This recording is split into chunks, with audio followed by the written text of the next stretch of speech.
Die dag toe jy gebore is, het jy al geweet, was jy perfek, kon jy lees en skryf, kon jy bestuur, kon jy loop? Wel, ek was dalk, maar nie daai perfekte een nie, want ek kon nie een van daai goed doen nie. Nou, dit is wat ek net vandag vir jou wil sê. Toe ek hierdie besigheid raak gesien het, het ek ook gedink, ek kan dit nie doen nie, ek kan nie my gesig op die internet wys nie. Maar waar wil is 'n weg. Ek het geleer, hierdie mense spoon-feed jou.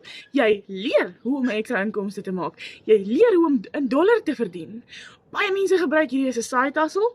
Later vat dit hulle inkomste oor. That's all up to you, of jy van jou werk hou of nie. So wat ek net vandag vir jou wil sê, dit gaan jou dalk so 'n sentimeter uit jou comfort zone uitdruk, maar it's worth every second of it. So kom dit vir my onder info en ek deel met jou die plan hoe jy in dollars kan verdien hier in Suid-Afrika in die gemak van jou eie huis.